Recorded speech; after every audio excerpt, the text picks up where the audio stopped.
And we are live. Welcome back to Takes by Fans. We got a great show for you today. As always, we are live every single day at noon Eastern. If you want to watch live, head over to twitch.tv/takesbyfans. If you want to watch but not live, head over to our YouTube channel, Takes by Fans. We post all of our shows and clips of the show there on a daily basis. And if you just want to listen, we are on podcasting apps, Spotify, Apple Podcasts, Google Podcasts, iHeartRadio. So however you want to watch or listen, we've got you covered in multiple ways.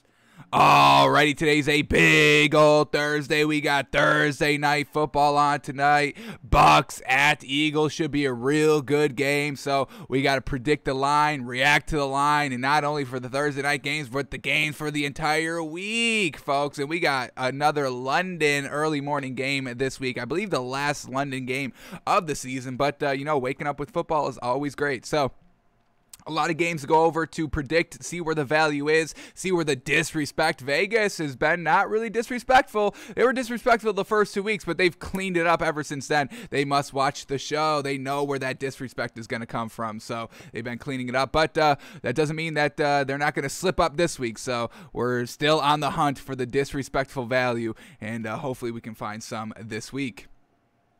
So we'll be predicting and reacting to all the Week 6 lines today, and we got to break down one more film study that we didn't have enough time to get to yesterday on the show, which is the 49ers, looking at every single Trey Lance throw. Now, the 49ers are on a bye this week, but we watched Trey Lance 2 weeks ago in our film study, and we want to see, did he clean up all those things that we were kind of seeing from him? Struggling, kind of feeling comfortable in the pocket, arid throws all over the field. So we'll see if he's cleaned up those in today's film study.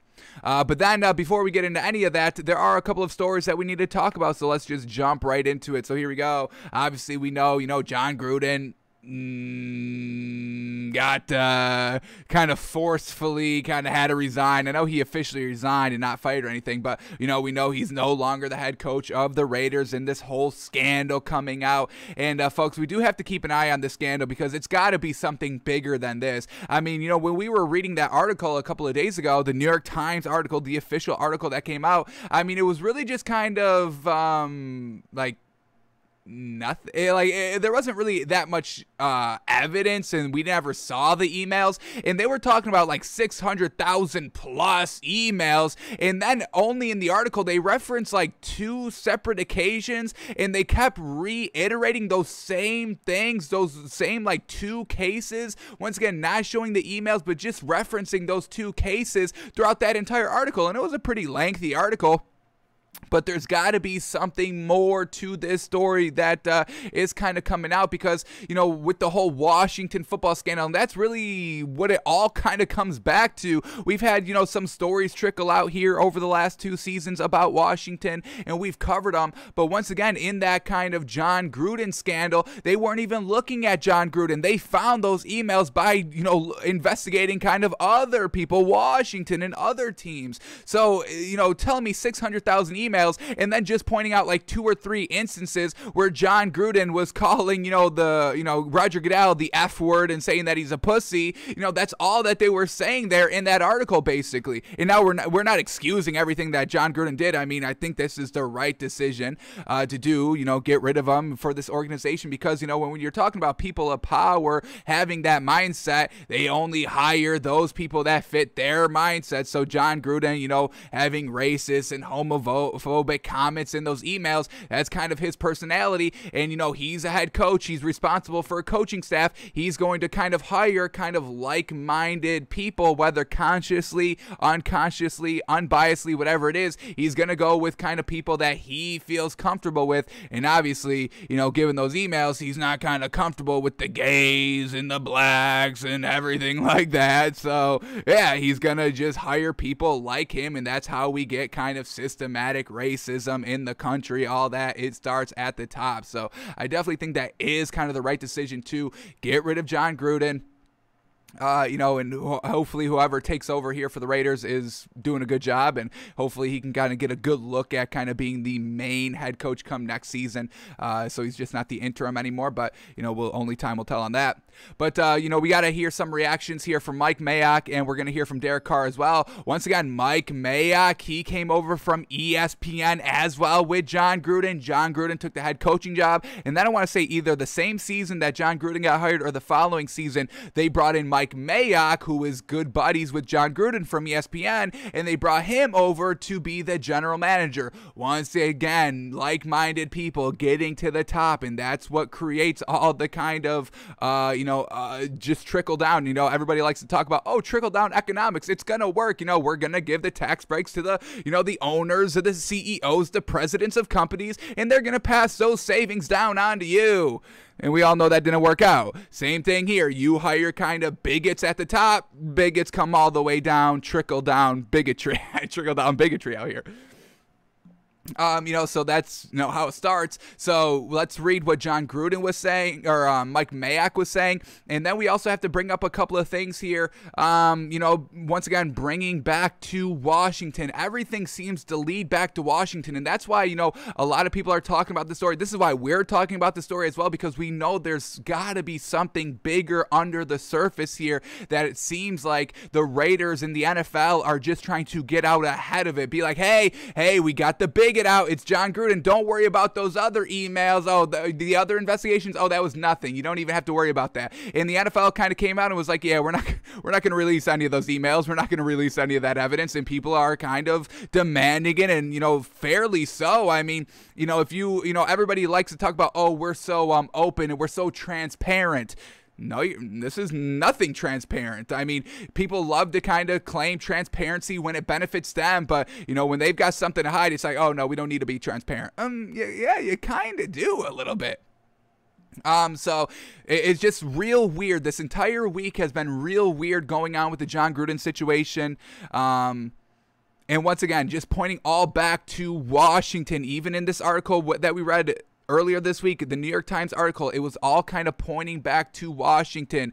John Gruden talking about the Washington's former president and owner and all that, them getting tied up into that. And what is once again a little bit interesting here, look at the head coaches around the league that just came from the Washington coaching tree. So once again, we're going back from kind of like 2010, 2011. That's really when those emails were started all the way up. And I want to say maybe the latest one was maybe 2018. So they've got kind of this 8-10 year window here of kind of this boys club that they're kind of calling it, which, kind of is. We've read the cheerleading scandal there for Washington.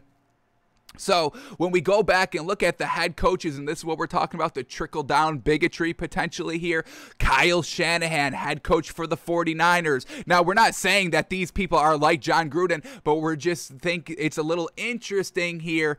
Some of these head coaches were still part of that Washington organization that was kind of really fucked up during 2010 to even all the way up to like 2018 with all this information coming out. And that's what we think the NFL is trying to kind of sweep under the rug. They swept that cheerleading scandal under the rug. And then the sexual kind of, what do they call it? It's not sexual assault, sexual harassment in the front office of the workplace in Washington, the front office level. And then, y'all remember the punishment, Zack Snyder, Zack Snyder? The owner, the new owner of the Washington football team, something Snyder. I want to say Zack Snyder, but is that the director? something Snyder. I guess I should probably get the right name up here. President of the Washington football team. But remember, like, the punishment that he had to endure, he had to kind of take a little bit of a step back of the Dan Snyder. Yeah. Dan Snyder, the owner of the Washington football team, his kind of consequence for all that sexual harassment in the front office was, hey, why don't you let your wife take over kind of the main duties of the team and you just kind of play like a background role? And that was his punishment, promoting his wife to kind of like the main day-to-day operations of the Washington football team. So that's all we get. That's the big punishment for all those two big stories, those two big scandals that came out. So it kind of seemed like they swept that under the rug, and now they're kind of throwing John Gruden to the fire as kind of a sacrifice to be like, hey, look at this. We did something good. Still don't look over here in Washington. We're trying to clean it up over here. It's taking a little bit, but we're buying some time. So that's all it kind of seems like. And when we go back to look at who was coaching in Washington during that kind of segment of 2010-ish all the way up to 2018, we get Kyle Shanahan. And like we said, these coaches that we're going to bring up, we're assuming they're great guys, and we hope they're great guys. We hope they're not kind of bigots like John Gruden and all that, and we hope that they've truly earned the right to be a head coach, and so far it seems like they have. I mean, Kyle Shanahan has been to 2 Super Bowls, one as a head coach, one as another coordinator. Sean McVay's always really solid, and there's another one, but Kyle Shanahan was the offensive coordinator for Washington from 2010 to 2013. He was kind of a part of that, whether he saw it or didn't see it or whatever the case, he was still part of that. So we'll see if anything comes out on that, because, this would be a reason why the NFL would kind of want to cover this up. We've got head coaches connected from Washington everywhere around the league, so this is potentially like a full-scale thing. Potentially. Once again, potentially, folks. Obviously, we don't know yet. We're just assuming a little bit because they're being so kind of too secretive about all those emails. Everything is being tight-lipped, even though this document got leaked. These emails got leaked, and I take this from Colin Cowherd. I kind of agree with what he says about this. He's always like, things don't leak for no reason. Things are leaked for a reason. So the NFL potentially leaking the John Gruden for a distraction for these other, folks, we're talking about 600,000 emails. And all that the main takeaway was, John Gruden was a bigot and like 3 of them. It's like, what? Obviously, there's a bigger story here. So Kyle Shanahan connected to Washington. Sean McVay connected to Washington. He was the offensive coordinator from 2014 to 2016, 3 seasons in Washington. Then he got the head coaching job. And then one more coach, Matt LaFleur, also connected to Washington. He was the Washington's quarterbacks coach from 2010 to 2013. So right in that window of when really everything was going on. We hope they're great guys, and we hope they're truly not connected to this whole scandal potentially developing, because they're great coaches. They're getting to Matt LaFleur, back-to-back NFC Championship games. Sean McVay, what was his best record? We know he's a pretty good offensive guru a little bit. What do we got his record as? We had a 11-5 season, a 13-3 season, 9-7, 10-6. That's real great records there. His first 4 years in the league as a head coach, fantastic. And like we said with Kyle Shanahan, got to 2 Super Bowls, one as a head coach, absolutely great. So these are great head coaches, way better than coaches than John Gruden ever was, truly, folks. So hopefully these guys are coming out of this scandal scot-free, hopefully. But let's quickly read what Raiders general manager Mike Mayock is saying about this John Gruden situation. And then I want to hear from Derek Carr as well, because we know these kind of guys are buddy-buddy. We know that, John Gruden, to the media, he's a media figure, folks. He's been in the media, as a head coach and at ESPN for years on years. He knows how to play the game a little bit. So obviously he's not going to be kind of racist and homophobic outwards to the public, because he knows he has an image to protect. But, we saw the language that he used in private conversations in those emails, and we know Mike Mayock and Derek Carr are kind of close with them, so we'll see if they had any kind of indication that this was going on or what. So let's see what we get here by general manager Mike Mayock. So here we go. Las Vegas Raiders general manager Mike Mayock on Wednesday addressed the resignation of Coach John Gruden, as well as its timing, given that Gruden coached his final game 2 days after an email from 2011 was made public in which Gruden used a racial trope in describing NFL Players Association Executive Director DeMaurice Smith, who is black. NFL Network's Judy Batista reported the Raiders also had been made aware of additional emails from Gruden in which he used homophobic and misogynistic language. Emails that became public in a Monday report from the New York Times. Those emails never became public. So I don't know what they're talking about here. Once again, the NFL came out and said, hey, we're not going to really release any evidence here. So y'all quit asking. that old Nick Saban quote, I'm not going to do it, so quit asking, or something like that. It's funny. But yeah, I mean, they're not going to release the damning evidence. Emails that became public in a Monday report from the New York Times. We read the report. There was no emails. There was no emails there. They were just referencing them. Prior to the Week 5 game against the Chicago Bears, which further called into question the decision to allow Gruden to coach last Sunday. Per Mayock, team owner Mark Davis had not completed his due diligence in gathering information by the time of Sunday's game, which they went on to lose 20-9. Quote here by Mike Mayock says, quote, I think the reality of that is that Mark Davis really is the one that was dealing with that, and I think he felt like, and I don't want to speak for Mark, but there was an awful lot of due diligence that had to go on his side of this. And that's true. I mean, you don't want to hear one instance and kind of, be misled a little bit. We are in the day of misinformation and disinformation. You can't go 2 seconds without somebody, hey, no, that's misinformation. No, that's misinformation. No, y'all are both misinformation. This is real information.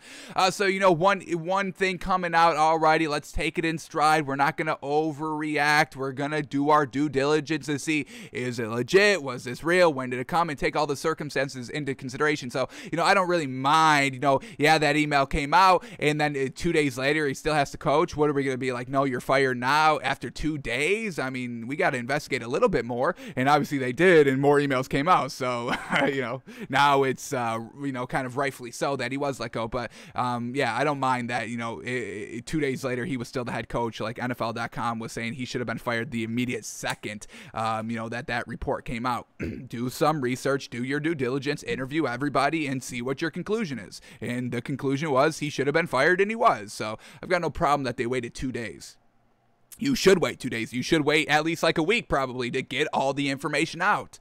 No rash decisions, no haste decisions. We can all take a deep breath for a couple of days and figure out things. We don't need to overreact and use our initial reactions as the end-all be-all. Back to the quote here. Quote, all that I knew was a bombshell has been dropped. The players talked about it. We talked about it with the players. John dealt with it. And then, of course, I didn't even know. Again, Mark was dealing with all the email stuff. We were trying to prepare for a football game. When we came out of the game and the rest of it came out, I think Mark was already in the middle of his due diligence. I think he was trying to figure it all out. And again, I know what the guy stands for, and I think he was trying to do the right thing. Everybody's just trying to do the right thing out here, folks. Stop villainizing people for just trying to do the right thing, taking their time, making sure everything is legit, and then going forward with the process. All right, reporting from the Wall Street Journal. Or hang on, let's go back one. Davis did not speak to reporters during Wednesday's press conference, but told ESPN, quote, I have no comment. Ask the NFL. They have all the answers. Ooh. Mark Davis is like, stop coming at me, y'all. Y'all are putting it all on me. Look at the NFL. They're the one that kind of released the first email. So go to them. They have all the information. So once again, folks, potential big bombshell that may ruin. Does this ruin the NFL? Can this ruin the NFL? They're keeping it tight-lipped, so obviously there's something worse. There's something worse here than John Gruden. There's something worse than those cheerleader scandals. There's something worse than those sexual assault allegations at the front office of Washington, folks. That's why they let those things out, for the distraction or to keep everything else. Folks, we're talking about 650,000 emails, folks. There's got to be something more to this story that I don't even know if we want to know. Obviously, we want to know because we don't want, bigotry and, big things that are kind of obviously potentially illegal or just not right in humanity sense. Obviously, I think we do have the right to know. Once again, we're in America, that land of the free. We're free here. We should know all the information. But let's keep going here in this article. Got a couple more quotes here by Mike Mayock. Reporting from the Wall Street Journal and the New York Times detailed the use of racist, homophobic, and misogynistic terms by Gruden while an employee of ESPN dating as far back as 2010. The leaked correspondence was the former Washington football team president Bruce Allen and was among 650,000 emails collected as part of the NFL's investigation into workplace conditions within the Washington franchise. The NFL Players Association plans to petition the league to release all emails related to the investigation. And if those come out, that's going to be an interesting day, because we know the NFL does not want those to come out. And why do you not want things to come out? Because they are damning to your business, your enterprise, your money, your capital, your cash flow. That's why things do not come out, folks. Quote here by Mike Mayock, quote, "The way I grew up, the Raiders always stood for diversity. They had the first Latino quarterback, Tom Flores. He also became the second Latino head coach. The first African American head coach was Art Shell. The first female CEO was Amy Trask. Obviously, all of that was under Al Davis's watch. This week, his son, Mark Davis, I think, had a tough time. He had a tough week." Raiders defensive end Carl Nasser, the first openly gay active player, requested and was granted a personal day Wednesday per Mayock. Asked if any of the team's black players had requested personal time as well, Mayock said he's spoken with several black players about the situation, said, quote, "I've talked to several of the black players. We've reached out to a bunch of players, black and white. Everybody's got emotions and feelings. I've talked to some of the people in my department that are black, my director of pro scouting, Dwayne Joseph, and I just said, DJ, I can't put myself in your shoes. Help me." So we spent a pretty good amount of time trying to help these guys and talk with these guys and not talk at them, but with them. And that is true. This is a part where we can all learn and grow from. I mean, we can take one example and, not dwell on it and kind of, villainize to death and just focus on the villainization of John Gruden. I really think this is an opportunity to truly listen and understand what people's feelings are, marginalized groups, what their feelings are, and just a time to reflect. I mean, we can all be better. I mean, literally, we can all get better, and we should strive to get better every single day. And I believe this is a real great opportunity to truly reflect, and the NFL should probably do the same instead of trying to kind of hide everything and sweep everything under the rug. We can all learn and get better. Mistakes can be made. People can change. They can. Does it always happen? No. Does it even happen the majority of the time? No, but people can change and people can learn and get better. So, this is an opportunity, I think, to, let's not focus on the villainization of these people. Let's try and get better. That's the advancement. Using our language, using experiences, talking freely, openly. Once again, America, the home of the free, the melting pot.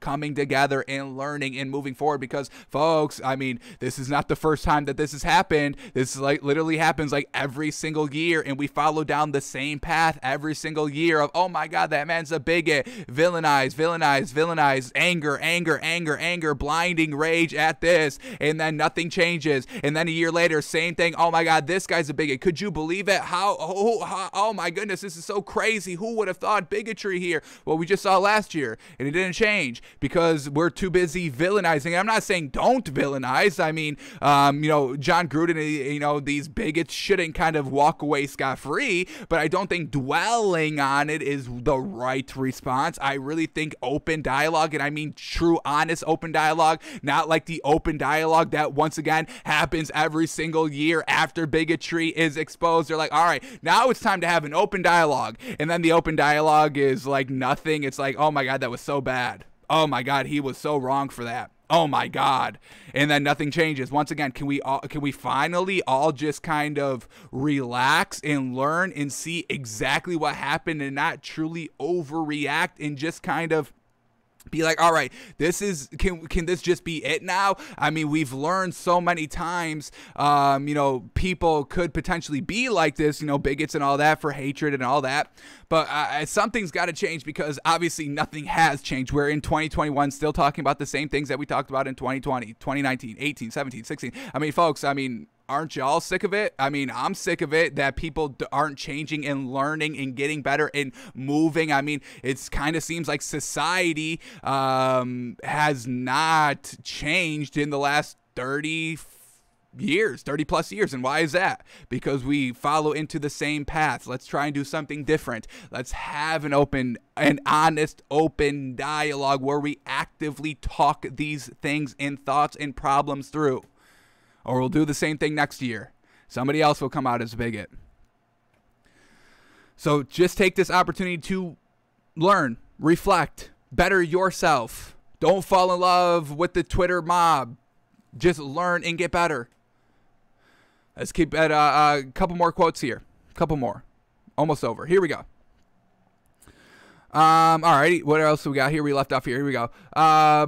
Quote, nope, we're right here. All right, quote by Mike Mayock again. Here we go. Quote, the other thing I would say is for Carl, let's be honest, he's a community of one that's openly gay. We do have a large community of African-American players, and we're trying to do everything we can for that community as well, obviously. It started there. Nobody's forgetting that. I'm trying to work with everyone, and we're going to continue to do that. Once again, just getting everybody's opinion, and moving forward. So Mike Mayock seems to be saying the right things and doing the right things, which is always great. All right, last quote here. Let's read the lead up. Following Gruden's resignation, assistant coach Rich I don't even know how to pronounce that. Rich Bisaccia, sorry if I butchered that, Rich Bisaccia, was elevated to interim head coach. Mayock offered a full-throated endorsement of Bisaccia, who had been the Raiders' special teams coordinator, said, quote, look, I've known this guy for a lot of years. Since he's the special teams coach, he's involved with more players on our team than any other coach in our building. He's involved with the offensive guys. He's involved with the defensive guys. The irony is I've endorsed him for a lot of head coaching jobs over the years, both in college and the NFL. Back when I had a different job, he's got as much respect in our locker room, as any coach I've seen in my life. So we'll see if he can kind of bring this team together. This Raiders team, they are not on a bye, correct? They play this week?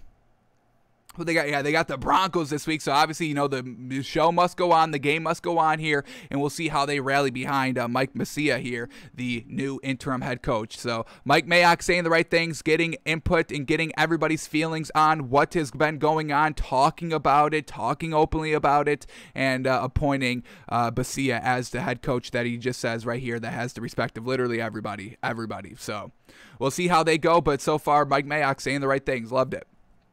All right, now let's hear from Derek Carr, because once again, we've read stories this offseason about how just Derek Carr and John Gruden, they just get each other. They are finishing each other's sentences. They love each other. They're friends. I think they're friends outside of football. I think they hang out maybe. A couple times during the offseason. So, this is definitely kind of shake Derek Carr. So let's see what he's saying about this. Did he know? Obviously, I don't think he did. But let's see what Derek Carr has to say about the situation, since he's, close, the general manager, the quarterback, really close to the head coach here. So let's see what he is saying about this. So here we go. Let's go into this article by ESPN. So here we go. An emotional Derek Carr, who had forged a unique friendship with John Gruden over the past 3+ years, had an idea in the wake of the Las Vegas' coach's resignation after leaked emails showed he had used racist, misogynistic, and anti-gay language over a 7-year period. Quote, open up everything, he says. Quote, if we just started opening up everybody's private emails and texts, people would start sweating a little bit. Hopefully not too many, but maybe that's what they should do for all the coaches and general managers and owners from now on, is open up. You've got to open up everything, see what happens. And, being transparent, it's always a good thing. Obviously, people like their privacy, obviously. So, leaking everybody's texts and emails, I don't know if it's the right solution, but that is a solution, I would say. That's 100% full transparency, I would say. And once again, that's why John Gruden was saying that in private, and why he never said that in public, because he knew that type of language was wrong, folks. I mean, that's why you say stuff in private and not out loud. That's why you say things in private and not out loud. So Definitely not the, that goes back to character and all that. I remember in elementary school, the big motivational posters around the classrooms and all that. And one that stuck with me was giant letters, character. It's what you do when nobody's looking. And here, John Gruden, only a couple people looking those emails, and he was using that language. So the character aspect obviously was not there. All right, what else do we got here? Let's keep going here in the article.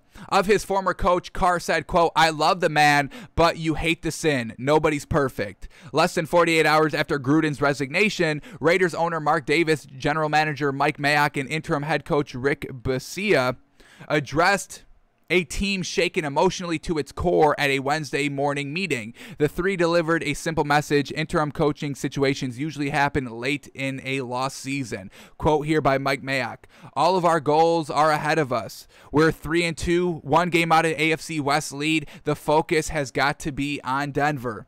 The Raiders, who play at the Denver Broncos on Sunday, are riding a 2-game losing streak. Speaking to reporters Wednesday, Mayock and Bisaccia was the right choice. Mayock said Bisaccia was the right choice while intimating that the rest of the season would be an audition for all involved. Quote, "He's got as much respect in our locker room, as any coach I've ever seen in my life." We've read that. Where's these Derek Carr? I don't care about Mike Mayock anymore. We're talking about Derek Carr. Jeez. Alrighty, so we got no more Derek Carr quotes. Well, let's keep going. Hopefully we run into some and not all the same quotes that we just read. All right. Quote, "Is he a great coach? Hell yeah. But he's even a better man. And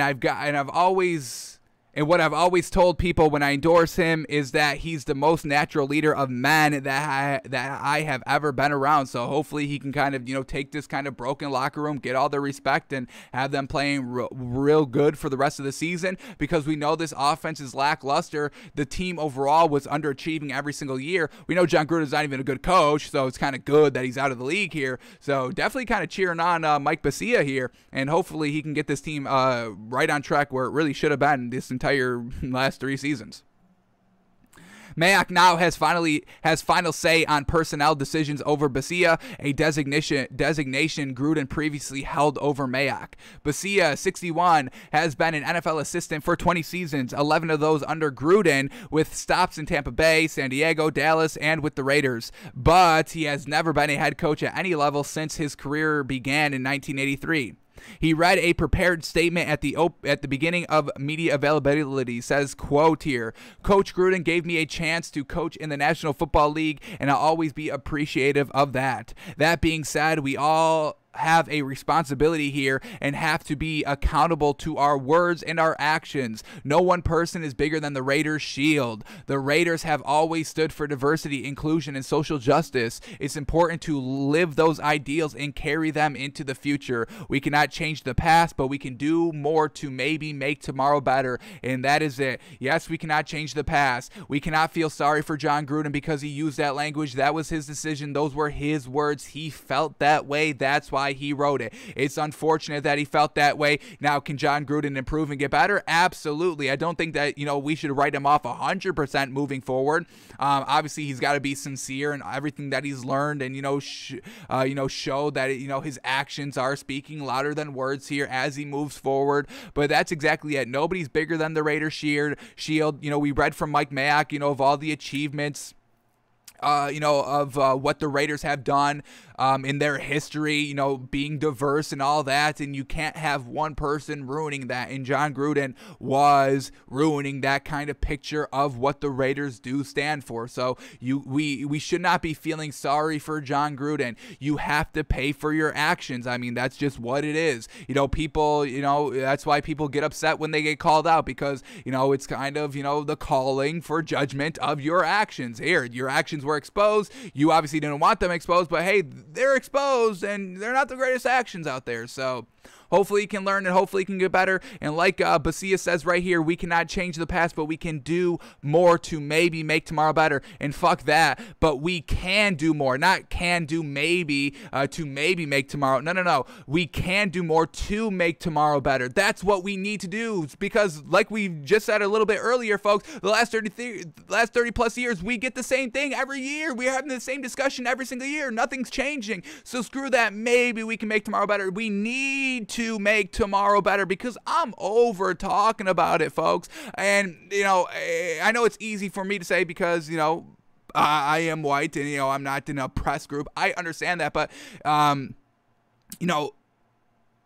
moving forward, we need to move forward. I'm sure y'all are even sick of it. I'm sure y'all are sick of the way that you are getting treated here. So obviously we just need to move forward. And everybody, I don't even know, like, can y'all just think logically? Like people, not one person is better for any other reason than another person. I mean, can we all get that thought out of our head that we are literally all equal? Can we put that thought in our head that we are literally all equal regardless of skin color, age, gender, sexual orientation? Literally, we are all just people. Can we all just agree on that? I mean, if you can't even agree on that, then maybe that's what society is, folks. I mean, everybody is the same. Nobody is bigger than the brand. I mean, Tom Brady was never bigger than the Patriots. So to think that you're better than some gay person, or that you're better than some black person, or that you're better than some Latino person, I mean, that's absurd, because Tom Brady was not bigger than the Patriots. So you should not be thinking, and that man was a 7-time Super Bowl winner. If there was somebody that maybe could think like, hey, I'm a little bit bigger than the overall picture, it's Tom Brady.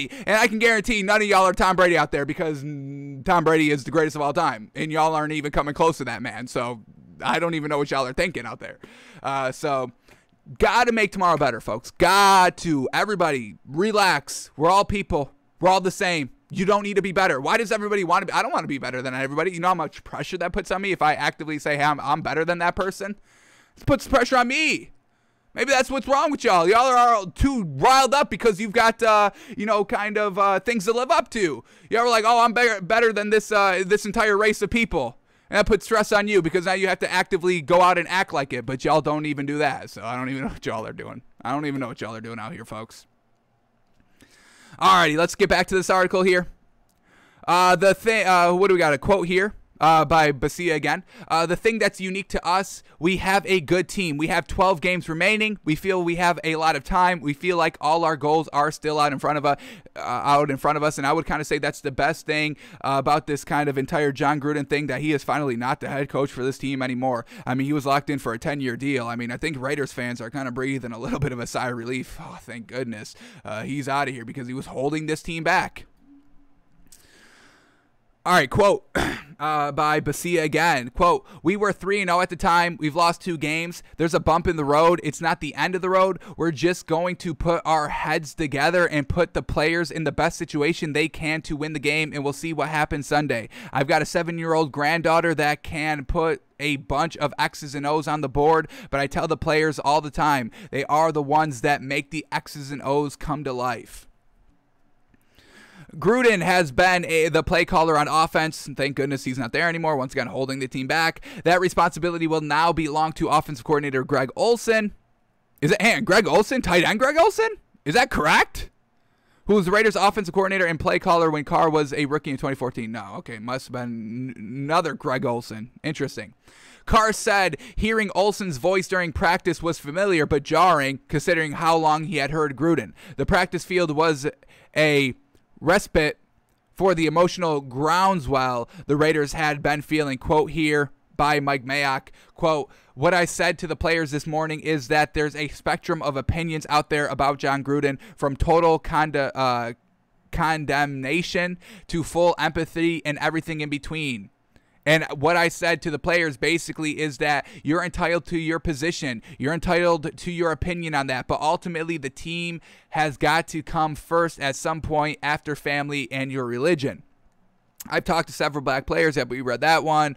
All right, so we're getting nothing here by Derek Carr anymore. So that's what Derek Carr had to say about it. Hey, yeah, you love the man, you hate the sin. Unfortunate. So, That's where we're at with John Gruden, folks. Real interesting, and we'll see if anything else comes out on the Washington football side. If all these emails come out, it's going to be crazy, and buckle up for that. There's going to be a lot of people probably canceled on that. So we'll keep an eye out, and we'll keep an update on it, but that's what people are saying here. Meg Mayock, Derek Carr, excuse me, and we'll keep an eye on all these other coaches here from Washington: Kyle Shanahan, Sean McVay, and Matt LaFleur.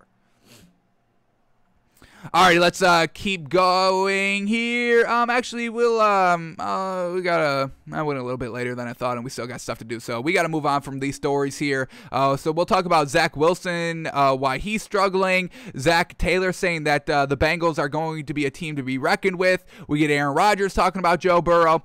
So we'll talk about those three stories tomorrow. We'll have a little extra time in the show tomorrow. But quickly here, that's going to help us, pick our predict the line spreads this week. Tua is off of IR. He should be good to go this week. Thank goodness. I know all Dolphins fans are rejoicing on this one. Tua is back this week. Thank goodness. T.Y. Hilton also back from IR, is practicing this week. Thank goodness for the Colts as well. 1-4 struggling. Marcus Mariota, quarterback for the Raiders, is off the IR as well. Now he just has to wait for his time to come up here. Derek Carr has to kind of maybe gets a little bit injured. We don't hope so. But, if he does, we would like to see Marcus Mariota out here. So he's back out here on the field, and the trade deadline's coming up. We'll see if he goes somewhere. Any team needs a quarterback. Potentially, I don't think the Texans won't get him. But we'll see if he goes anywhere. We like to see Marcus Mariota, but he's good to go now. Daniel Jones is on track to play this week, coming off that concussion. Christian McCaffrey has a 50-50 shot of playing. That's not great for Sam Darnold, who obviously needs him. Last 2 games with Christian McCaffrey out, has lost them both, unfortunately. Rob Gronkowski is out tonight, unfortunately, for the Thursday Night Football game against the Eagles. Also out are linebacker Levante David and safety Antoine Winfield Jr. So some big defenders out here for the Bucs. We know they've been dealing with defensive injuries all season long, and Gronk is also still out. And then we'll also talk about the top 5 passing leaders on tomorrow's show as well. Tom Brady, number 1, folks. I mean, Father Time, folks. Jeez Louise, what do we say? He's always the exception to every single rule that you make up. So Tom Brady, Father Time, still not catching up to him. Alrighty, let's go to our film study here, because we got to watch one more film study here that we did not have time to get to yesterday on the show, and that is looking at Trey Lance. Alrighty, he was a starter this week. Jimmy Garoppolo still a no-go this week against the Cardinals. Now the 49ers are on the bye, so coming out of the bye, we'll see if Jimmy Garoppolo is good to go by then, or if Trey Lance is good to go, and we got to see if Trey Lance is getting better, because we watched him during week 4 film study. And when Jimmy Garoppolo went down and they had to go to Trey Lance, and Trey Lance was not looking good, folks. He was not looking comfortable in the pocket. He wanted to really kind of run out of the pocket at the first sign of distress, so his pocket awareness, his pocket presence, feeling comfortable in navigating the pocket was not there in week 4. So when we watch every single play from Trey Lance, we got to see how he's looking in the pocket. Also, he was not accurate at all in week 4, so we got to see that accuracy get up there. Now, the game was close there. He kept the game close. They only lost by 7. That's real good on the road against a division opponent, the best team in the league, the Cardinals. So we can give Trey Lance some credit for that. But was that because of the defense holding it close, or Trey Lance getting it done? Because they did only put up 10 points, and that's not going to get it done in any game. You are not going to win a game where you put up 10 points. I mean, that's just what it is. You really don't win a game if you put up under 20 points. So we got to see what Trey Lance is looking like here. So we've got every single play from Trey Lance, folks. Let's see what he was showing here as a full starter, knowing he was kind of the starter coming into the game decently. There was still some murmurs, maybe Jimmy Garoppolo goes, but I think the internal discussions by Kyle Shanahan was kind of, hey, you should be prepared to go. We're not saying you're going to be starting, but be prepared. Be like eyes wide, looking him right in the eyes, be like, hey, be prepared. We're not naming you the starter because Jimmy Garoppolo could go, but be prepared, okay? I think that's kind of how the internal discussions went. So Trey Lance knew he was kind of going to be starting this week.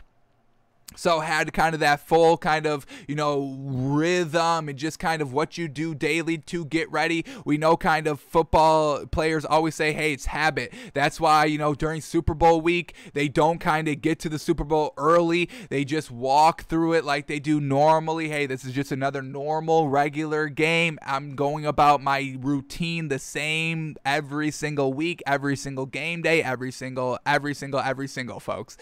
So here we go. Let's watch Trey Lance and judge him and critique him on all the plays. And I believe the all 22 is up. So if we need to kind of go a little bit deeper into some plays here, maybe we can bring him up quickly. Maybe. Depends on how quickly we can bring him up. But here we go. Enough talking. What does Trey Lance look like, folks? What is this dude doing out here? Here we go. First play up. First throw of the game. First play of the game here. Oh, steps up in the pocket here. And look at that. We know he can utilize his legs, folks. We're not saying and telling him not to move around the pocket. We told him, we just said that was a knock there, that he was kind of looking uncomfortable in the pocket. But, he can break it out. And look at here. The pressure's coming. He goes right up the middle. And he gets the first down on the first play of the game, setting the tempo nice. That's real solid there. That's a smart play by Trey Lance. All right, next play up here. It's a play action. Trey Lance, hey, thrown here. And look at this. Wide open. Taking the right route right here. The check down. And it goes for almost a first down right here. Real solid work right here. Getting comfortable. Boom. Just taking the first, the first thing you see that's open. Taking what the defense gives you on this first drive. Looking real good here. Still here. Here we go. And it's a direct quarterback run up the middle here. And I don't know if that's going to be Trey Lance's game. I don't know if he's going to be this kind of great dual threat quarterback. I mean, his speed is looking good. It's not like Lamar Jackson. It's not like Kyler Murray's. I would say maybe I don't even know if a tiny bit faster than Ryan Tannehill. I would probably say Ryan Tannehill speed. So I don't know if this offense here by Kyle Shanahan should really turn into like kind of the Ravens offense where it's a lot of Lamar Jackson doing it all himself. I don't know if Trey Lance has that ability utilizing his legs, but let's keep it up here in the footage here, and let's see if it gets any better. But here we go. Next play up. Play action pass. Stepping up in the pocket and then firing a ball. And ooh, this is trying to do too much here. We saw him great on those first kind of 3 plays that he was showing here, utilizing his legs, taking the check down a little bit here.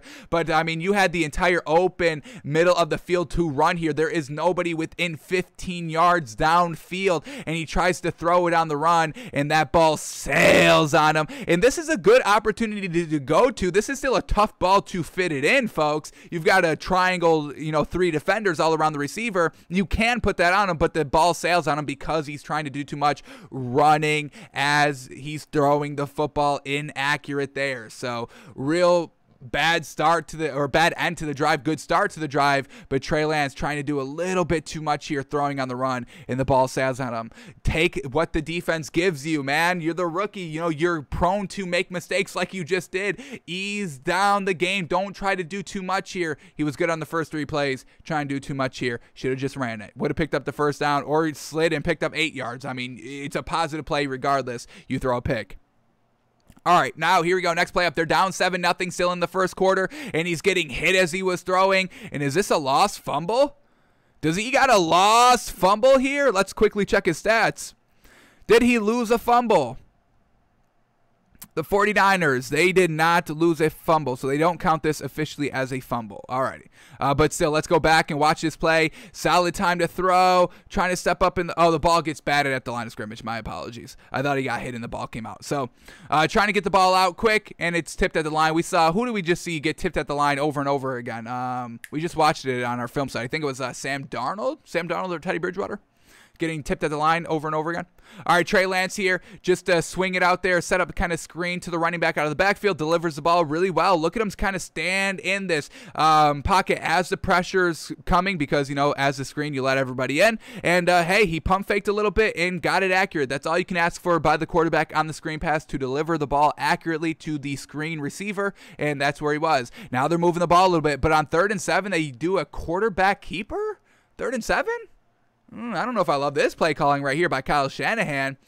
We haven't really seen the game, the direct snap game, going out of the pocket after the run and kind of, escaping out of the pocket on a passing play. That's when he utilizes his legs well, but I don't know about a direct quarterback keeper. I don't like that play on 3rd and 7, but they go for it on 4th and 2. Here we go. What do they decide? Another quarterback keeper?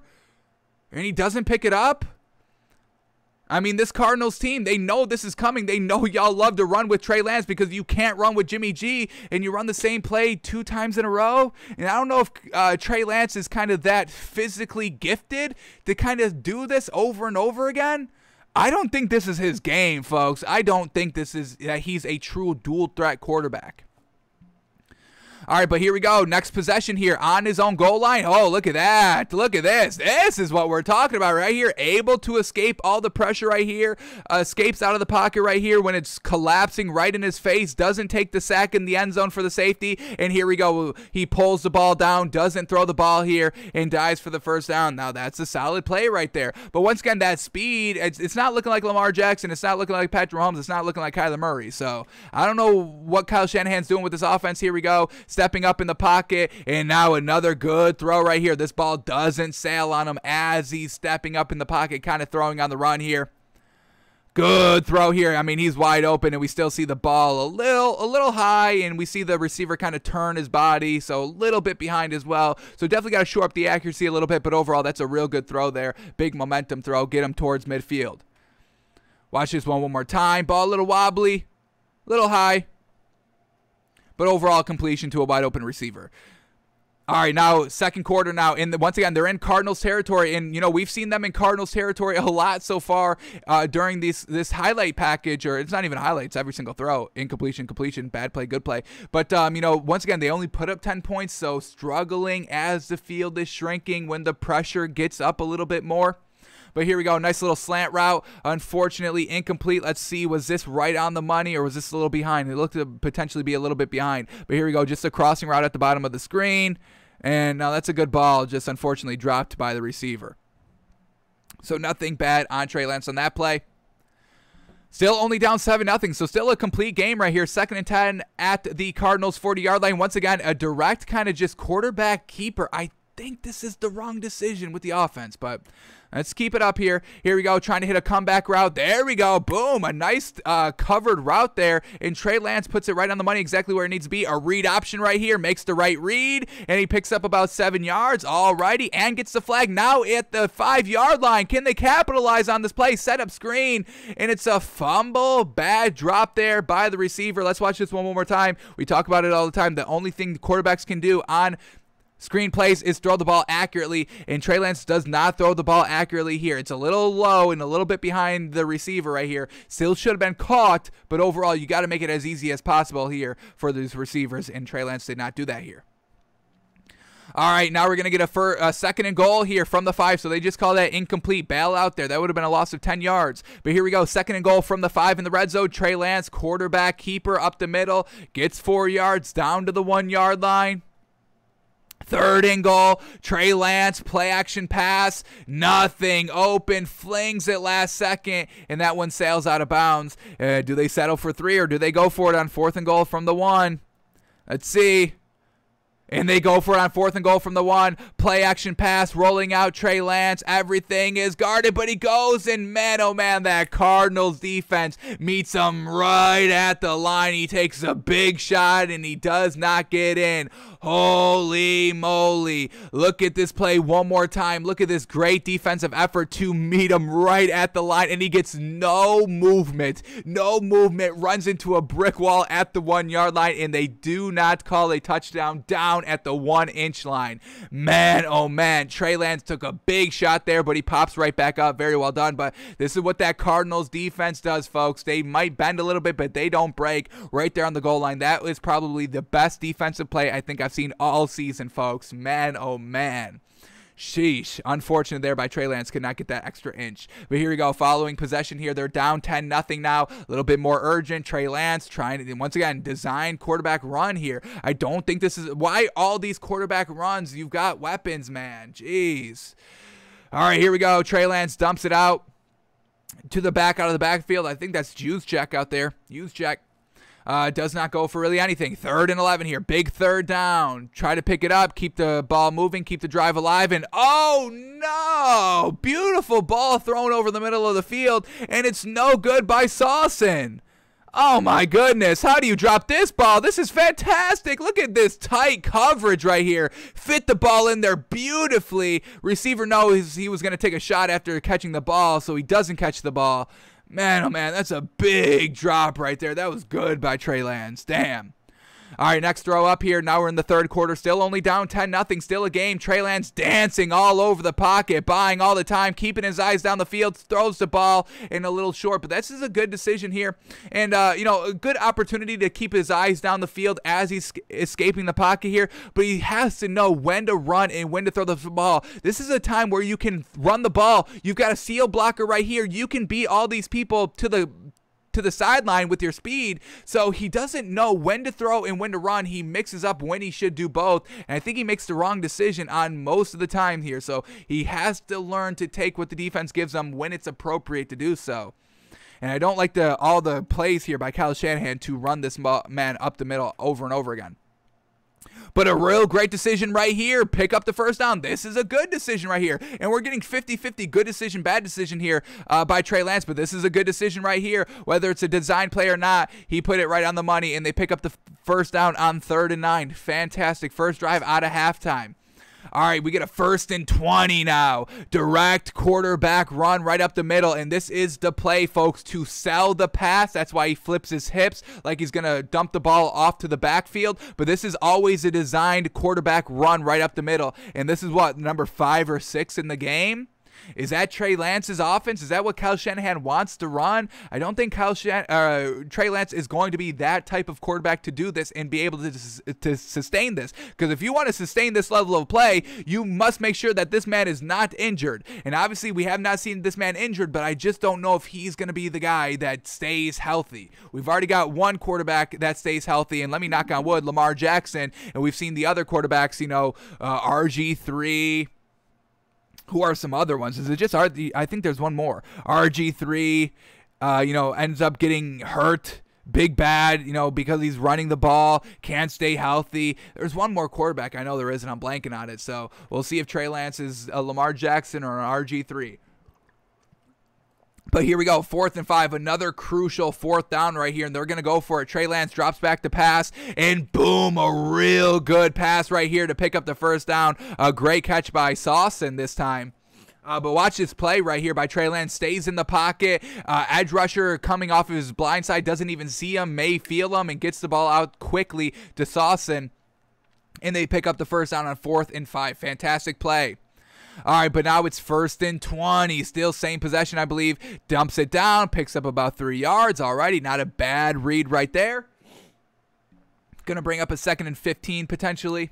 See what the next play is. Yep, here we go. 2nd and 16. Very next play. Trey Lance dropping back to pass. Plenty of time to throw, but he steps up in the pocket once again. His pocket navigability is not there, folks. It's just not there. He does not know how to navigate the pocket. You can't move up there if he's going to run out of it. And like we said, plenty of time to throw this ball right here. And if you want to escape, you got to roll out outside here and not inside. And he gets brought down for a sack. So now you make a 2nd and 16. We're going to get like a 3rd and 22, potential 3rd and 24, 25-ish. 3rd and 21. Here we go. 3rd and 21. Trey Lance dropping back, escaping the pressure. Plenty of time to throw, directing traffic down the field, and he's going to go deep. And this one was just right on the sideline, incomplete, out of bounds. But a good shot right there, directing traffic, knew he had to pick up a big chunk play right there. So that's a good attempt right there. I'm not going to knock the attempt. Here we go, next possession here, 1st and 15, still only down 10-0, still a game here. Trey Lance tries to sling this ball downfield, and that's not anywhere close to a receiver. 2nd and 25, now starting to kind of fire it downfield. A good catch here by the receiver. Holy cow, picks up the first down. Damn, he slung that ball in here. Let's watch this one more. Oh, yeah, we're going to get a great look right here. I thought this ball was a little bit behind. Oh, man, Brandon Ayuk, the fight for this ball. The defender was about to jump this route, but Brandon Ayuk fights equally as hard back toward this ball. This is a great job by Brandon Ayuk. A decent 50-50 ball here by Trey Lance, but this was going to get picked, but Brandon Ayuk says, no, I'm going to fight for my quarterback. That's a great job by Brandon Ayuk, jeez. And Kyle Shanahan's been kind of clowning a receiver. Was it Brandon Ayuk? I mean, Brandon Ayuk really should have been kind of the A1 tier 1 receiver on this team, but isn't kind of Kyle Shanahan like not utilizing him a lot? The hell is that about? All right, but the next play up here, Trey Lance, quarterback keeper, designed right up the middle, picks about 8-9 yards. It looks good when it goes, folks. I'm not going to lie. I just don't know if that's going to be sustainable. But here we go, another read option right here. Trey Lance, keeper. Fighting. Damn, he's fighting. Helmet comes off, and he's still fighting. That's a heart of a champion. Love seeing that by the man. All right, and they score a touchdown off that drive. Fantastic. So now it's only 10-7 now. They're only down 3. They have the ball back in the fourth quarter. 13 minutes left. That's where we pick off, folks. So let's see what Trey Lance can do in a pressure-filled, only down 3 situation. Dumps it off to the running back out of the backfield. Picks about 4 or 5 yards. Going to bring up a third down. Do we get the third down? Do they pass it on third down? Yes, 3rd and 7 right here. Next play. Here we go. Trey Lance dropping back to pass. Going to step up in the pocket. Decide to run with it. Fantastic. And then gets out of bounds smartly. He's got some solid speed. I would say a little bit faster than Ryan Tannehill now. Now that we've got a nice body of work of a full game. I would say a little bit faster than Ryan Tannehill. Not as fast as Kyler Murray. Not as fast as Lamar Jackson. Maybe on the same pace, a little bit slower than Patrick Mahomes. Another design. Was this a design setup screen and he decides to take off with it? I think this is a setup wide receiver screen. Watch these receivers. Yeah, they're going to block. Yeah, but he wasn't open, so this was a good decision to keep it by Trey Lance. Unfortunately, does not get that many yards on a 1st and 28. 2nd and 19 now. Here we go. Trey Lance dropping back to pass. Rolling out of the pocket, directing traffic down the field, decides to run with it, then hesitates, and then, oh yeah, so when he makes the decision to run, so we see some slight hesitation, some slight, hey, you should run instead of throw, oh, you should have thrown instead of run, so still needs to be 100% comfortable in his decision-making and escaping out of the pocket. We're still seeing the same mistakes from the first quarter in the fourth quarter. All right, but here we go. 3rd and 14. Dumps it off over the middle of the field. And, just comes about 1 yard short of the first down. But that's a good read here by Trey Lance. Let's watch this one more time right here. Good to get the ball out of his hands quickly right there. And, unfortunately, receiver could not stretch the ball to the first down marker. All right, but here we go. What do we get here? Next couple plays later. Still have the ball. And that was 1st and 10. And it's incomplete. 2nd and 10 now. Right at their own 45-yard line. Direct quarterback keeper. Good blocking. Picks about 7 yards. Once again, this is good blocking here by the 49ers receivers to get him at least like 6, 7, 8 yards every single time. Direct quarterback keeper. All right, but here we go. 3rd and 4. Big pressure-filled scenario right here. Still only down 3 at midfield. Got to pick up this first down. Empty backfield by Trey Lance here. Pressure comes quick. He gets the ball out of his hands quickly, but it's high and way behind, and it's an incomplete pass. So once again, the accuracy definitely needs to be shored up 100% here by Trey Lance. What else do we get here? 4th down. 4th down. They're 1 and 4 on 4th down conversions. 4th and 4. Trey Lance dropping back to pass. Plenty of time to throw. And where the heck was this one at? Let's watch this one. Did this get tipped at the line, or is this just a real bad pass here by Trey Lance? Let's watch this one more time. Here we go. And it did get deflected at the line of scrimmage.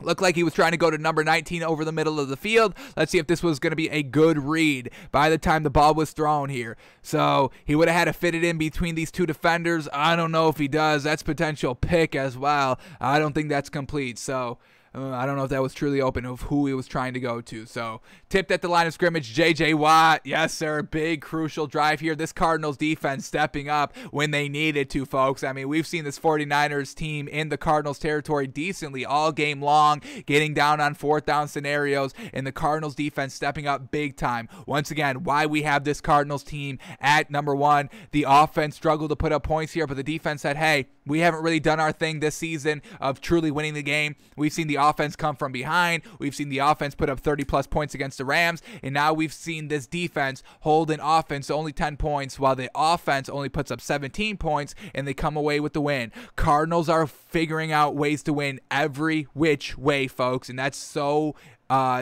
great in the first couple games of the season, first half of the season, figuring out how to win as a team, and they've got that out of the way. So the rest of the season should be downhill fantastic. All right, but here we go. Trey Lance, they're down 10 now with 5 minutes left in the game, and Trey Lance throws an absolute beautiful ball right here. Holy cow. I mean, plenty of time to throw, escapes out of the pocket, throwing on the run, and man, oh man, that's exactly where it has to be, and Trey Lance is kind of thrown a little bit high here, but that's exactly where it has to be to get the ball away from the defenders, and here we go, getting the ball out of his hands quickly. I think this is how the offense should have been ran early on in the first quarter to get him acclimated. Not a lot of, read option and get Trey Lance, running the ball. He can do that. We know he can do that. We still have questions about his passing ability. So warm that up first and then utilize his legs in maybe the second half here, because now he's a little bit cold, throwing the ball here in a crucial situation where you need some points right here. On 4th and 3, down in opponent's territory, they're just going to take the field goal to get the 10, and then they just don't get the ball back, I believe, after that field goal. Yeah, the Cardinals run out the last 4 minutes of the game. So Trey Lance showed some good glimpses right here, some solid speed. I don't think we should be rushing. How many times did they rush? Our man here? They don't. Once again, they don't put up his stats here. NFL.com, I don't know what it is if they don't know it's not showing up, but Zach Wilson's and Trey Lance's stats do not show up every single week. So if you're looking for, rookie quarterback stats, don't look at NFL.com.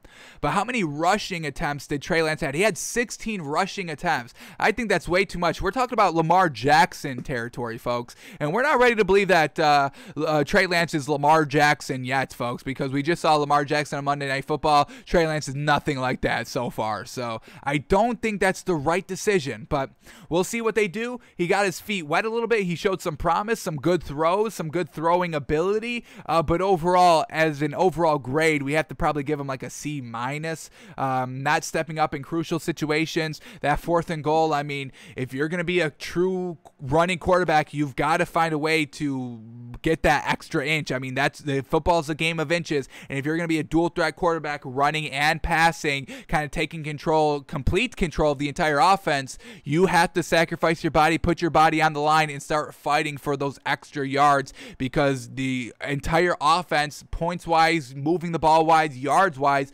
depends 100% on Trey Lance, folks. I mean, we told y'all 16 rushing attempts. He had 29 passing attempts. So, I mean, he is the entire offense here, folks. Besides Trey Lance, obviously nobody threw the ball, but rushing the ball, Mitchell had 9 carries. Warner had 1 carry. Deebo Samuel had one carry. Trey Sermon had 1 carry.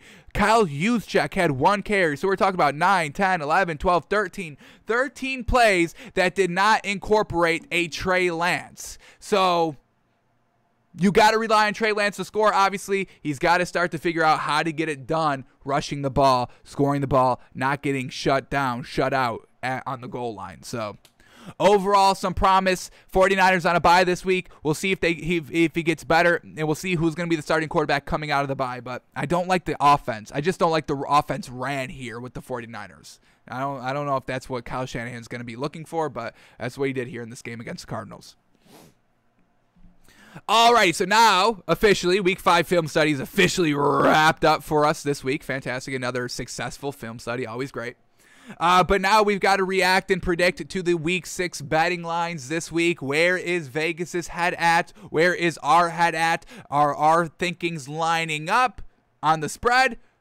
Are we thinking differently? Are we going to find some great value? That's what we're going to try and find out, and that's why we predict the lines before we look at them to see where our thinking is compared to Vegas. Are we right? Are we going to be right? Are we going to be wrong? Are they wrong? And can we take advantage? Because like we say, Vegas doesn't lose money, so you got to find that value when you can and try and make Vegas pay for it. And we'll see if we can find that value today. So let's start talking about these games here. And we'll start with the Thursday night game tonight, folks. Bucks at the Eagles. And we know a lot of people out here for this Bucks team. Let's get all the ins and outs here for the Bucks, because defensively, they are going to be missing people. We just talked about Antoine Winfield Jr. out. Who else we got? Gronk out. JPP questionable. Levante David out. Pat O'Connor questionable. Who else cornerback wise? And then Murphy Bunting, like we know, is on IR, and like we said, Antoine Winfield Jr. is out as well with a concussion. So missing some corners, some safeties, and this Eagles offense has proven that they can move the ball here. We've seen some good offense here by the Eagles. Just last week, against the Panthers, they come back down from behind. Not a great offensive showing in the first half, but they cleaned it up. And they were able to scheme against that Panthers defense. And we know the Panthers defense is a legit defense, folks. Top 3 in the league, I would say. This Bucs defense right up there. And with these missing pieces, the Eagles at home may be able to take advantage. And we saw what the Eagles defense did against Sam Darnold. We know Sam Darnold's not the greatest, quarterback. We don't even really like him that much as a pure passer, but we digress on that.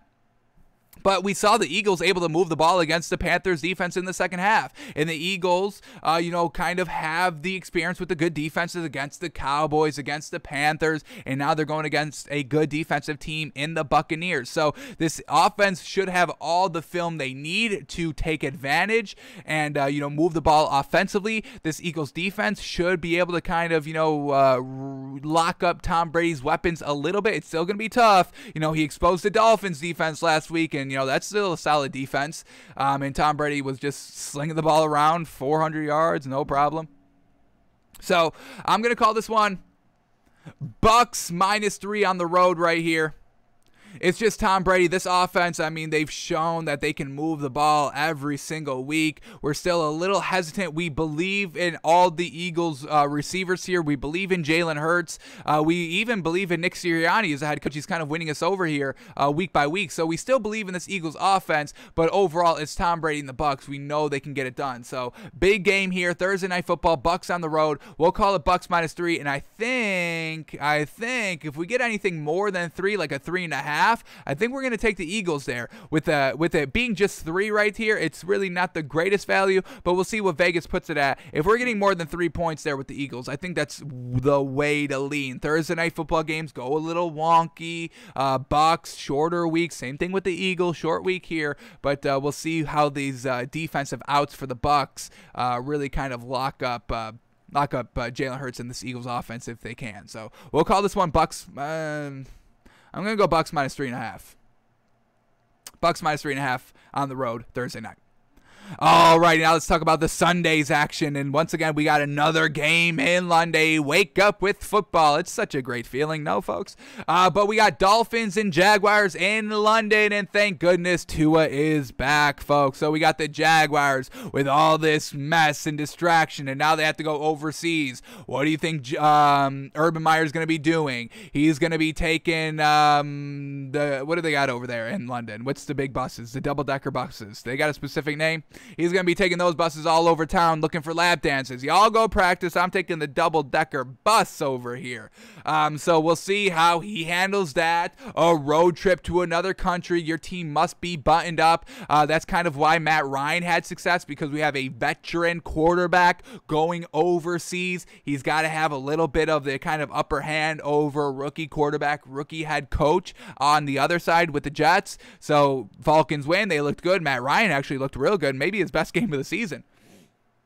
So just having that leadership is really the biggest thing here in Brian Flores over Urban Meyer. I'm taking Brian Flores because I've never seen Brian Flores leave his team behind to go get a lap dance and cheat on his wife. I don't think he does that. So I don't think the Jaguars are going to be ready to go for this game. This game. London games are only all about leadership and how bought in your team is. If they're not bought in, if people are thinking differently, not buying into the team 100%, they're not going to stay on the schedule. You're in a foreign country. Everything is new right here. London, not the United States. Obviously, your whole routine and rhythm is thrown off, and it takes leadership from the coach to get it to the level of play needed, and the Jaguars don't have that. So, yeah, Tua's back, but he's always good. I'm going to call this one Dolphins -4.5 because there's no leadership and accountability, and nobody likes Urban Meyer to even respect him enough to get going here in London. So we're calling Dolphins -4.5 over across the pond.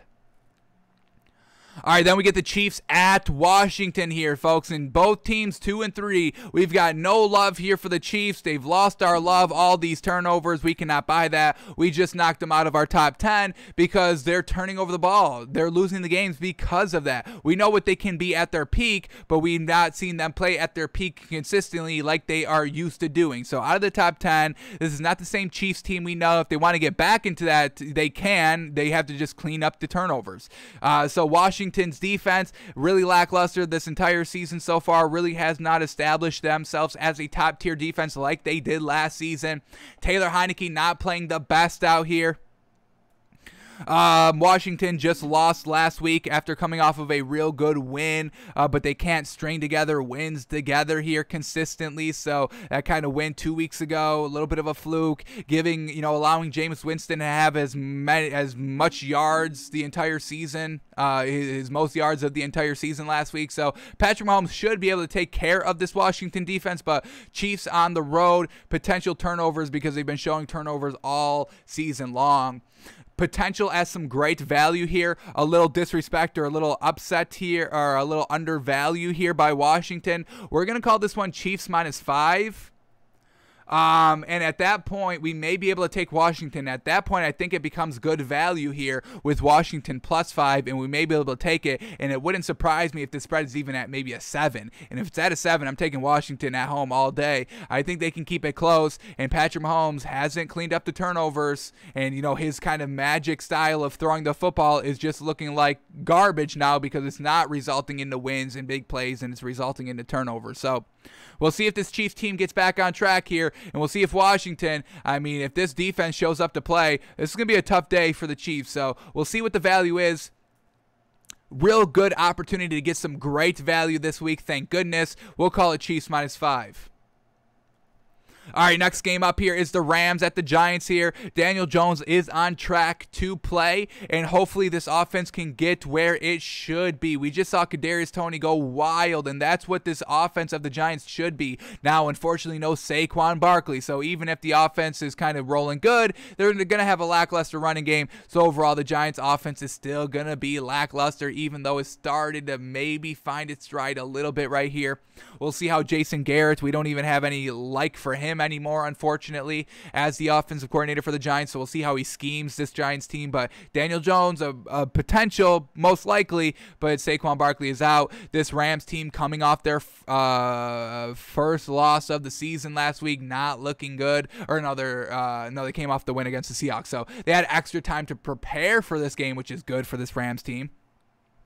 And this defense shouldn't have any problem here. And the offense should be able to get going here and do a little bit better than it did last week. It still got out to a little bit of a slow start in the first half, really picked up stride in the second half. Plenty of time to kind of prepare for this game. So the Rams looking good. Daniel Jones may still be a little off a little bit. And like we said, not having Saquon Barkley is probably going to be the biggest ding to this Giants team. So we're going to go Rams -3.5. Yeah, 3.5 there on the road. We get kind of a 6.5 point turnaround for Giants -3 at home to Giants +3.5 at home. So Rams defense shouldn't have any problem here against this Giants offense that's so lackluster. And Jason Garrett may try to do a little bit too much to overcompensate for not having Saquon Barkley out there. So we'll call it Rams -3.5. Sean McVay, Matthew Stafford, plenty of time to prepare for this game. They come through, folks.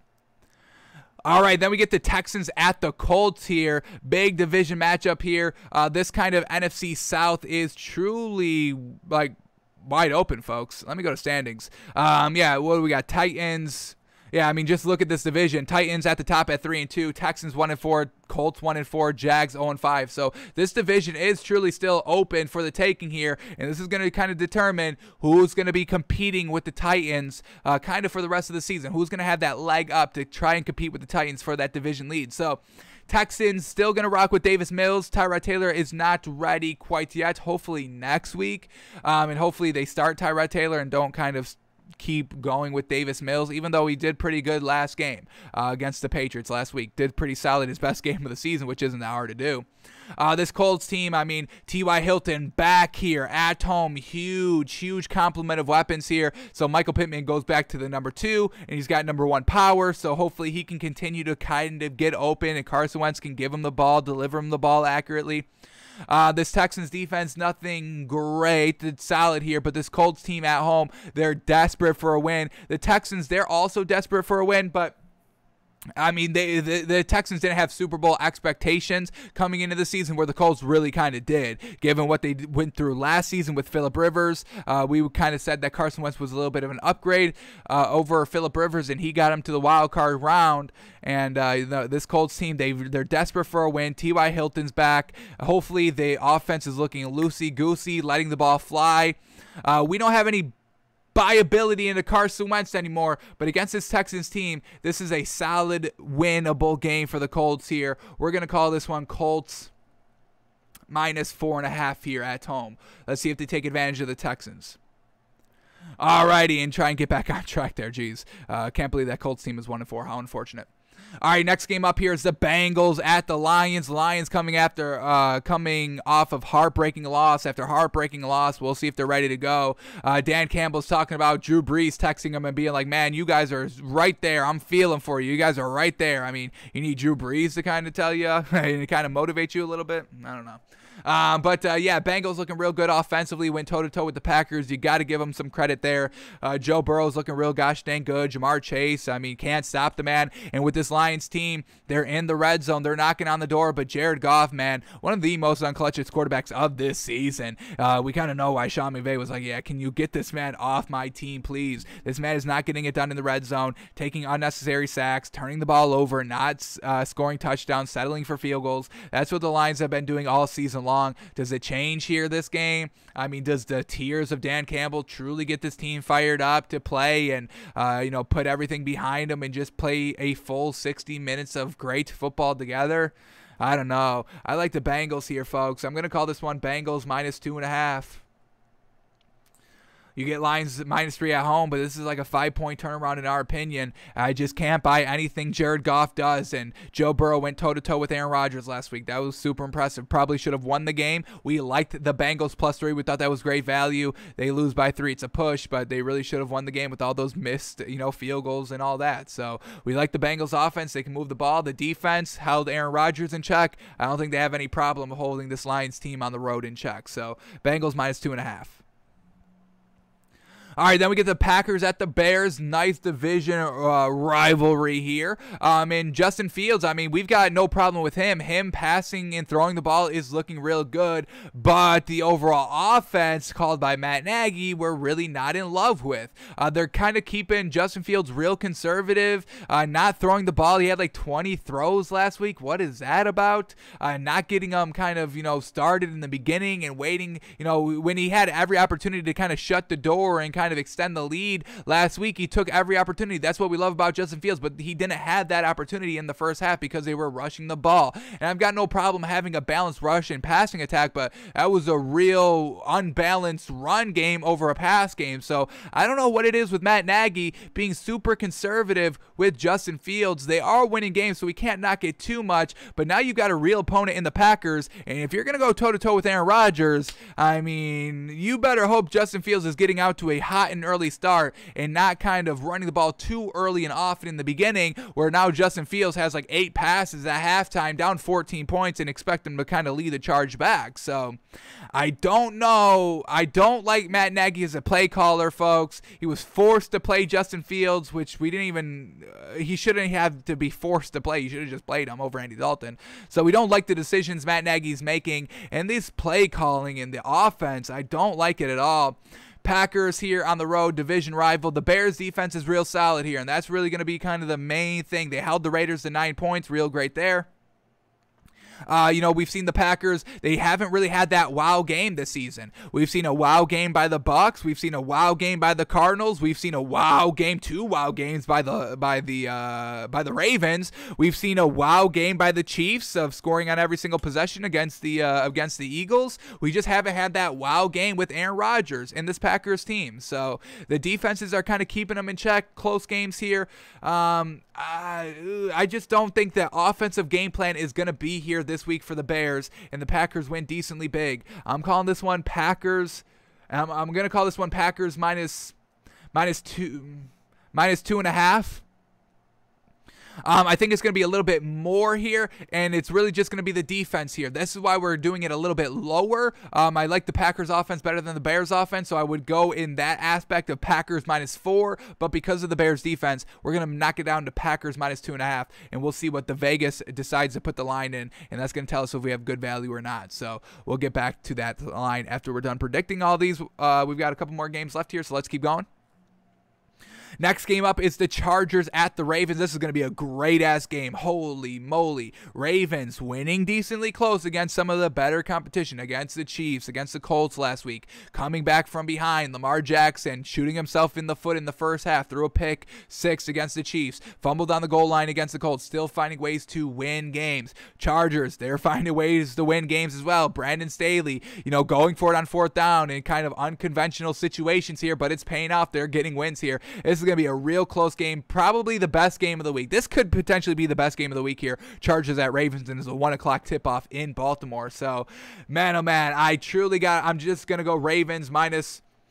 It's so, oh my goodness. I mean, it really should be a pick 'em. I would say a pick 'em, but I'm going to go if I say pick 'em, then that kind of proves that Chargers are 3 points better than the Ravens, and I don't agree with that. So I just have to say Ravens -3 because these teams are so even. It's got to be Ravens -3. You get 3 points because of home field advantage, and that's the only thing that separates these two teams because of the home field advantage. We'll see if Brandon Staley gets another chance to go for it on 4th down in a fourth quarter situation. We'll see if he does it again. He's been aggressive, and we'll see if that wins or if that loses against the Ravens. We saw the Colts be ultra conservative, run like 6 straight runs there on some in the fourth quarter drives, and then setting up a field goal that and unfortunately gets blocked. Not being kind of aggressive there with Carson Wentz throwing the ball, picking up the 1st down, running out more clock, potentially getting a touchdown to truly end the game. So, well, something's got to give here with this Chargers-Ravens team. It's going to be a great game. We'll just put it right on the line. Ravens -3. All right, then we get the Vikings at the Panthers, and this is exactly what both of these teams needed right here. Vikings finally stringing together some wins together. Fantastic. We saw that great emotion there with Kirk Cousins and Mike Zimmer on the sideline after the game, shoving each other, getting each other riled up. Like, finally, we're fucking winning games. Let's keep this going. We can do this. Everybody wanted to get caught up in the Dan Campbell crying emotion. Other emotion on the other side of the field. Panthers potentially not having Christian McCaffrey this week. Sam Darnold struggling. 5 interceptions over these last 2 games. Not great. Not going against good defenses. Luckily for this Panthers team, the Vikings don't have the best defense in the league. So this is going to be a tight game as well. I'm calling it Panthers -3. Both of these teams are smiling at the schedule because they think they're better than the team. Vikings think they're better than the Panthers. Panthers think they're better than the Vikings. And both these teams are just mediocre in our opinion. So something's got to give here. I'm sure this is kind of a close game. We'll call it Panthers -3. I strongly advise to stay away from this game because it truly could it's a coin flip game of who's going to get it going and who's going to be good here. So Panthers -3. We'll call it right on the line. No great value either way. Stay away from it. All right, then we get the Cardinals at the Browns, and another tough opponent here for the Browns. Man, oh man, a real tough schedule early on, and they're making the most of it. They're 3-2, so give them credit there, but we need Baker Mayfield to start getting a little bit better, and it did start last week against the Chargers. Unfortunately, just couldn't really close up the drive, and bad conservative play calling by Kevin Stefanski, which we really haven't seen.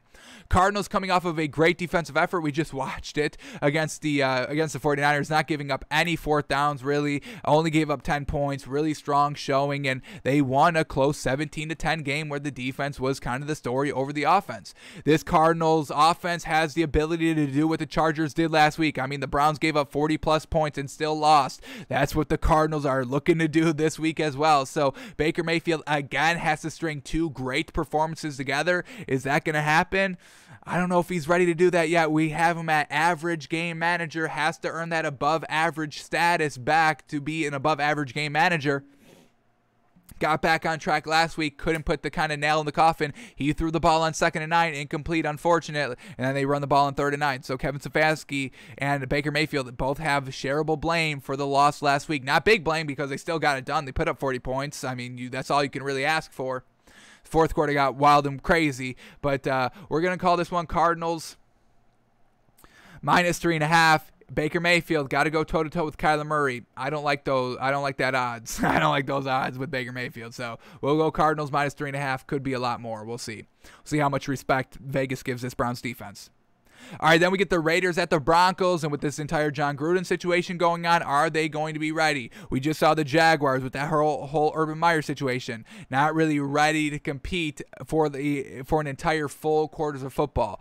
Raiders could potentially be doing the same thing here. They're on the road here in Mile High. I think it all comes to a head. It all comes to a boiling point here. Now they do have the offense. We do believe that John Gruden was holding this team back, so maybe this is kind of a weight lifted off the Raiders' shoulders. Broncos here, Teddy Bridgewater getting a little bit too comfortable here in the dink and dunk game. Nothing has really been open down the field these last 2 weeks. The Ravens truly locked them up 2 weeks ago. Last week, the Broncos, we watched Teddy Bridgewater and just nothing truly impressive with us. Inaccurate, going against that Steelers defense, losing, coming back in the fourth quarter and then on the goal line getting stopped, in the red zone getting stopped there on that final drive. Truly unfortunate, leading to an interception. So, two good teams here, tier 2 teams looking for kind of, both 3-2, looking for that fourth win. Is this Raiders team going to be ready to play in Mile High on the road, given what John Gruden has just put this team through? That's really what this what this game's going to come down to. I probably advise to stay away from this one, and we're just going to put this one right on the line. Broncos -3. No real great value either way. I stay away from this Raiders team. All right, last 3 games to go over. Here we go. Cowboys at Patriots. Can't wait for this one, man. Patriots with Bill Belichick defense, shut down Tom Brady. So we'll see how they can shut down this Cowboys offense. This Cowboys offense really hasn't been shut down this entire season. Maybe against the Chargers where they only put up like 20 points. Maybe call that a shutdown. But, I mean, Dak's looking great. Zeke's looking great. Tony Pollard, running back by committee. Receiver by committee as well. This defense full of ball hawks. That's really what it's going to come down to. I don't think this Patriots team can put up any points. We get Mac Jones going against this Cowboys defense. This Cowboys defense is making fools of everybody, making everybody turn over the ball. Sam Darnold throwing 2 picks and making, everybody was buying that Panthers team, folks. Everybody in the media was like, oh my God, the Panthers are the real deal. Yeah, their defense is, but not Sammy D, and he got exposed by that Cowboys defense. 2 takeaways here to really kind of close out the game in the third quarter. Mac Jones going against that. Good luck with that. So I think this is going to be a low-scoring game here. Cowboys have the better offense. Cowboys have the better defensive pieces, Trayvon Diggs, Micah Parsons, and company. But the Patriots have the great defensive mind in Bill Belichick. So I think this is going to be a nice defensive struggle here. I just don't see the Patriots putting up any points, where the Cowboys offense can take advantage of the Cowboys defense, picking off Mac Jones and getting in nice field position, and the Cowboys are able to execute down in those short field, great starting drive field positions. So we're going to call this one Cowboys -4. No disrespect to Bill Belichick's defense and genius, but a little disrespect to Mac Jones' quarterback play against a real great defense. So we'll call this one Cowboys -4. Then we get the Sunday night game, Seahawks at the Steelers, and no Russell Wilson. We're going to get Geno Smith. Now, he was looking good. He was looking real solid there, so I expect him to be a serviceable game-managing quarterback here for Seattle. But the Steelers defense was starting to get back on track last week. The offense was starting to get back on track. The yards have not been a problem for the Steelers offense. It's just the point totals, which is kind of clouding the narrative here. It's not Big Ben's arm. The arm is still good so far early on in the season. Najee Harris is running the ball. These receivers are getting open. They're not going to have Juju Smith-Schuster. I believe he is out for this game. But the Steelers team at home and this defense here, and we've seen the Seahawks defense against kind of the deep ball. Jamal Adams, being a safety, can't guard nothing. And Matthew Stafford, was kind of hooking up on the deep ball when it was open. And even when it wasn't open, when it was open down the field, it was just an incomplete pass because Matthew Stafford in the first half of the game against Seattle last week, just being inaccurate and missing those passes. So really everything was open for the Rams last week. powered passing offense like the Steelers team is still. So I think the Steelers have a big advantage here. I like Geno Smith. I just can't expect him to really be winning this game. He may keep it competitive, but I don't think they can win this game here. Steelers at home, ready to get back on track. They just won last week. Both these teams are 2-3. They miss Russell Wilson, and once again, Geno Smith. The pocket is collapsing for Russell Wilson. Geno Smith, not the same escape artist that Russell Wilson is. Look for him to kind of take a couple more shots than Russell Wilson did. Potentially, maybe he gets injured as well. How unfortunate for that. So we're going to call this one Steelers. I'm going to go a little bit high on this one. I'm going to go Steelers -5 here, folks. No Russell Wilson. Lackluster offense now, and now that defense, that's not a great defense there. I'm calling Steelers -5. And then we get the Monday night game, Bills-Titans. Going to be a great one here. Derrick Henry probably beats up this Bills defense. This is going to be a true test here for the Bills. We'll see if Julio Jones is good to go for this Titans team. Going to be a good game either way here. Two good teams here. Bills coming off that big win against the Chiefs on Monday Night Football. Now got another on Sunday Night Football. Now have a Monday night game, back-to-back games here on the road here. Does that become a little bit too much? Probably not. But we'll call this one Titans -3, right on that line of home field. Two real good teams. Bills have a good offense. Josh Allen isn't kind of the main focus of the offense. And this Titans team, Derrick Henry with Ryan Tannehill, they stick to that game plan of running Derrick Henry 30+ times. So the Bills defense is going to have to prepare for that, and we'll see if they're willing to kind of go against that for the entire game, getting punched in the mouth. We just watched the Jaguars do it, and they didn't stop it. So Bills-Titans going to be a great game, probably the second best game of the entire week. Going to be a great one. We'll leave it right on the line of Titans -3.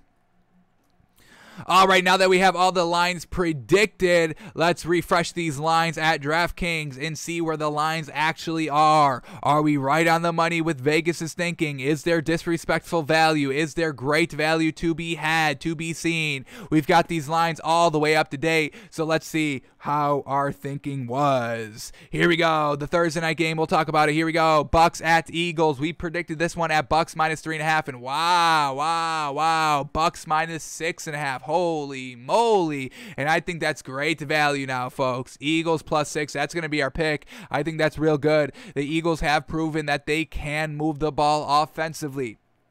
They put up 30 points against the Chiefs. They came back from behind against that Panthers defense last week. Real great things there. This Bucs team just coming off of a really high performance against the Dolphins. I think they come back down to earth a little bit, especially against this Eagles defense, making it tough for Sam Darnold to move the ball at all last week.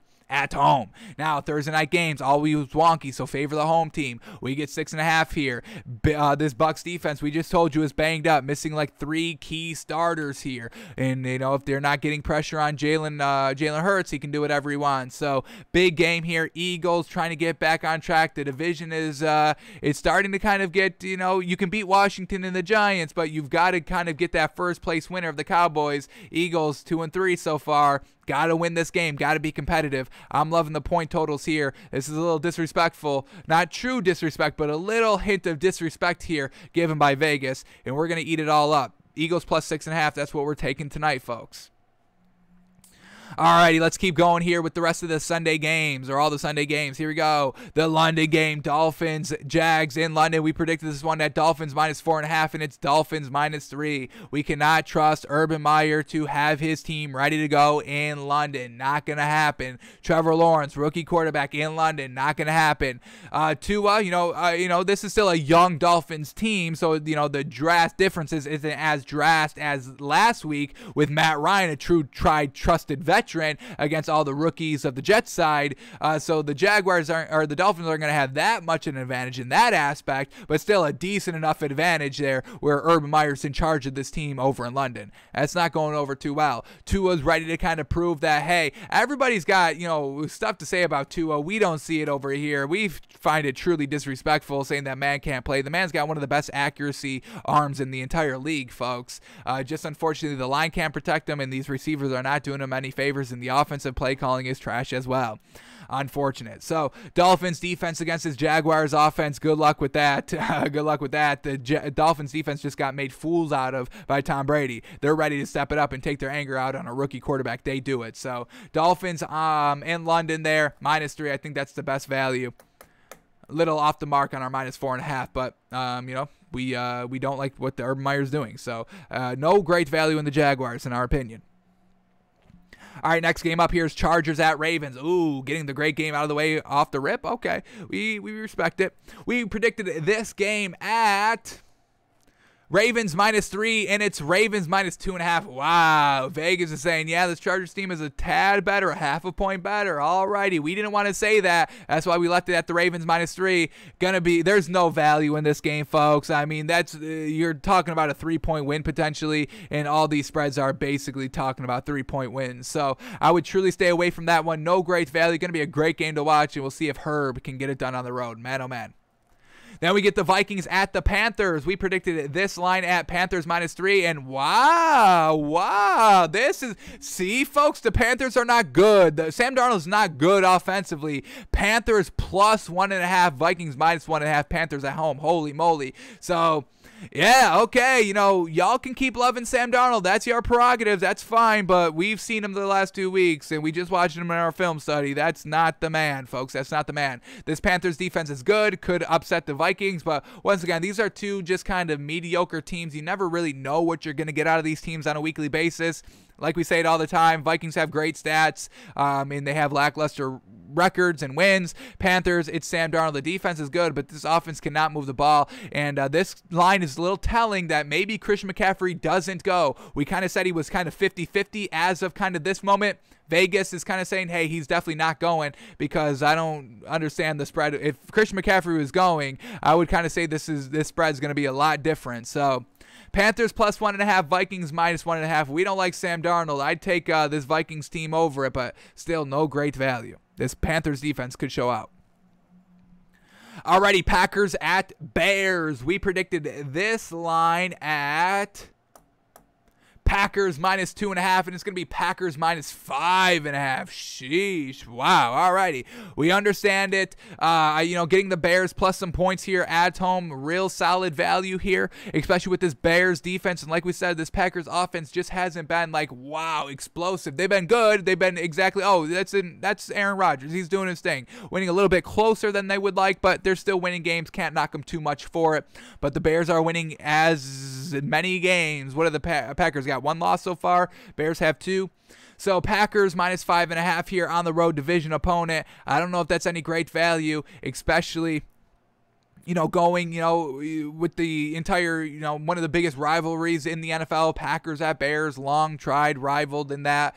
And if Matt Nagy is going to run the ball here like he did last week, expect a lower scoring game here. Matt Nagy doesn't want Justin Fields flinging the ball around 30 times a game. So the clock is going to keep moving here. Lower scoring game. Bears defense doesn't allow Aaron Rodgers to do that much. I think the Bears +5.5 is some real good value, and we have our picks tomorrow on the show. We like to sleep on these lines, digest them, think about them one final time, and then we'll come back at you tomorrow with our official picks. But Bears +5.5 is looking like some solid value there. All right, next game up, Bengals at Lions. We predicted this line at Bengals -2.5, and it's Bengals -3.5. Yeah, I mean, this Lions team, they're on the door of scoring. They just don't score. So not truly committed to this Lions team. We'll see if Dan Campbell's tears at the press conference changes anybody's play style here. If that finally gives Jared Goff the ability to score touchdowns and not flounder in the red zone. I don't think it happens. Bengals, I mean, man, oh man, we got Zach Taylor, the head coach here, saying, hey, we should be a force. And, coming off that, win, I mean, could you imagine that narrative if the Bengals beat the Packers last week? I mean, everybody would be loving the Bengals. We can still love the Bengals. They lost because they couldn't kick a field goal. Other than that, they should have won that game. So we can still count this Bengals team as a real impressive team. The offense is real solid, potential top 15, top 10 offense. And they're going against the Lions here. So Lions can't move the ball. Jared Goff throwing picks, not scoring in the red zone. Bengals -3.5. Probably swallow those points, probably.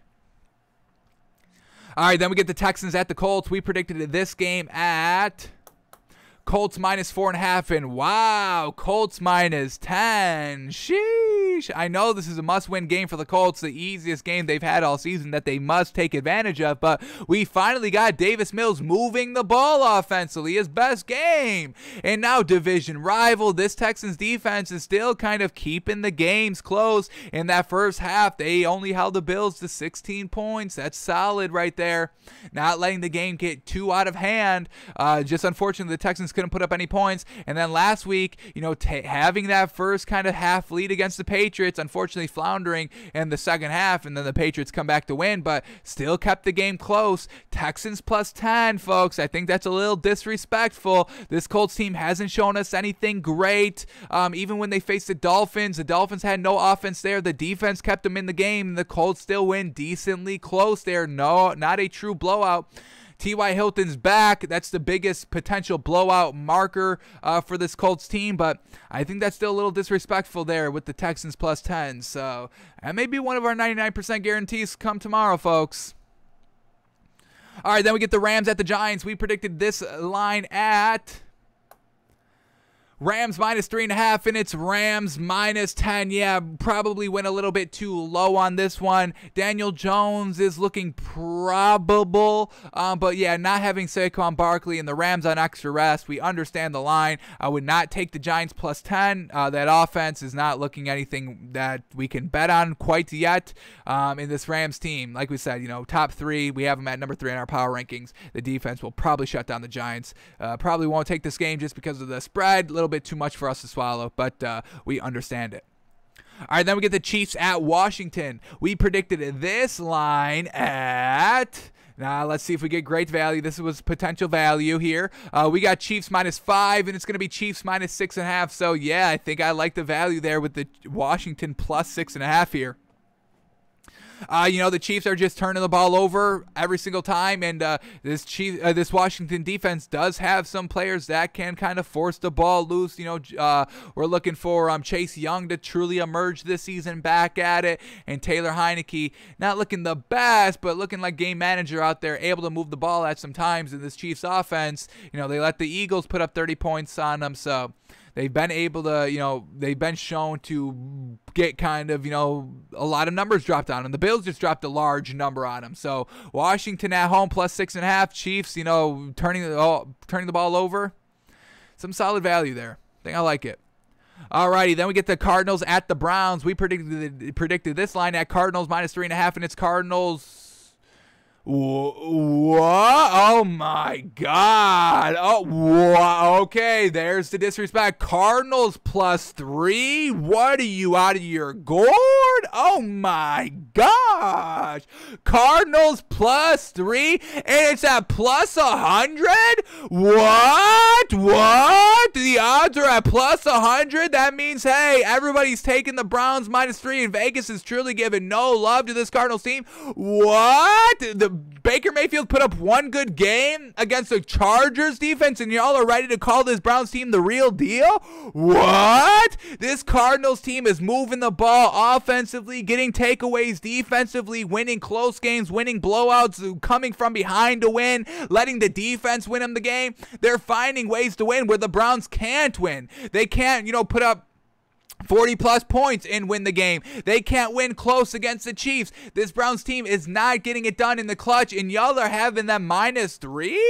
Oh, my God. There's the disrespectful value. Vegas is back with the disrespect. Cardinals plus 3. I know it's not Friday, so we're not making our official picks yet, but best bet of the week right there. Cardinals plus 3. Okay, they're on the road. They've been proven on the road, folks. They went to the Rams. They went to the Rams' house. They knocked on that SoFi Stadium. They're like, hello, Cardinals are here. I know y'all are writing us off, but we're ready to take over this home stadium. So where is this value coming from? And why are y'all not betting it? Y'all are betting against it. That's why the odds are at plus 100. What are y'all doing out there? Oh my gosh. Okay, we got to cut the show. I got to cut the show short, folks. We got to go and bet this. What are you, nuts? Oh my God, Cardinals plus 3. What am I missing? Is there a big out I'm not aware of? I can't believe it. I can't believe it. What are these outs? Cardinals, Rodney Hudson out. Chandler Jones out because of COVID-19. What do we got? Jack Crawford on IR. Kelvin Beachum, questionable. Jordan Hicks, questionable. DeAndre Hopkins, questionable. What do we got? Justin Murray, IR. Jordan Phillips, IR. Charles Washington, IR. Max Williams, IR. RIP to the tight ends. Damn. Chase Edmonds, questionable. Kyler Murray, questionable? What's up with that? What's up with this Kyler Murray being questionable? Do I even care if they don't? I do care if they don't have Kyler Murray. But damn. Damn. I'm trusting the Browns. Baker Mayfield has one good game. Oh, my goodness. No breaking news on the Cardinals. Absolutely ridiculous. I can't believe it. I'm taking the Cardinals +3, folks. What are you, crazy? What are you, nuts? Oh, my God. There it is, folks. Disrespect. Found it. Found it. Finally. 2 weeks of no disrespect. We thought Vegas learned their lesson, but Cardinals +3 on the road. What are you, nuts? Of course we're taking that. I don't care if nobody's playing for this Cardinals team. I'm still taking a +3. Baker Mayfield will still find a way to flounder. Man. Wow. Cardinals +3. They beat the Rams, folks. So don't come at, well, the Browns have a good defense. Yeah, so did the Rams. Made a fool of them. Dropped 35+ on the head.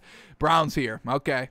Browns get eat up by this Cardinals defense. Cardinals +3, folks. Sheesh. Love it. Love it. All right, let's keep going here. Got 4 more games to talk about. Maybe we can find some more value, folks. If is this just the start of the disrespect here? Let's find out. Here we go. Next game up. Raiders at Broncos. We predicted this game at Broncos -3. It's Broncos -3.5. So right on par with our thinking. We'll see if they're able to kind of regroup after the John Gruden fiasco. Scandal, whatever you want to call it. Then we get the Cowboys at the Patriots. We predicted this line at Cowboys -4, and it is Cowboys -3. Alrighty, some solid value there. We can swallow the 3 there. Like we said, it's going to come down to which offense can score the ball against a good defense, and we're taking Dak Prescott and Zeke and Tony Pollard over Mac Jones. I'll take that. So Cowboys -3 is looking good. Seahawks at Steelers. We predicted this line at Steelers -5, and it's Steelers -5.5. Exactly right on our par with our thinking. Fantastic. Geno Smith, is he going to be able to get it done? Maybe able to move the ball, but in the clutch, can he get it done? Probably not. And the Steelers offense, the only problem was scoring the ball. Scoring the ball. Don't let the narratives cloud your judgment that Big Ben's arm is loosey-goosey. It's not yet. Not quite yet. Maybe later, but not yet. Steelers -5.5. Solid value there. And then the Bills at Titans. We predicted it at Titans -3, and it's whoa, damn. Good value again. Titans +5.5 at home. Come on. This Titans defense is pretty solid. Forcing some takeaways right there. Last week against the Jags, forced a couple of takeaways. And, Derrick Henry just running the ball 30 times. So maybe slowing down the game a little bit. Titans at home. Bills, another back-to-back prime time nationally televised game right here. Maybe gets them. Maybe they're coming off too high. I don't think so because I don't think they would be coming off a little bit too high against the Chiefs. They kept it cool, calm, collected all week. They showed up for business, and they weren't like cheering and celebrating that hard on the field. Like, oh my God, we did it. We really didn't think we could do it. We just acted like we could, and we went out and did it. I don't think that's going to be it, where they kind of overlooked this Titans team or because they're so happy that they beat the Chiefs. But I get the Titans +5.5 points. I like the Bills, and we give them their respect that they deserve, but I think that's great value here. Titans +5.5 here at home. I'll take that with Derrick Henry. Yes, sir. A little disrespectful right there. So drop whatever you're doing and go bet the Cardinals +3. I love it. Alrighty, folks, that's going to do it for us today. Thanks for tuning in. Thanks for watching. Thanks for listening. We are back live tomorrow, noon Eastern, doing it all over again. And we make our official picks on tomorrow's show. And we break down the Thursday night football game. We're taking the point 6.5 with the Eagles tonight. So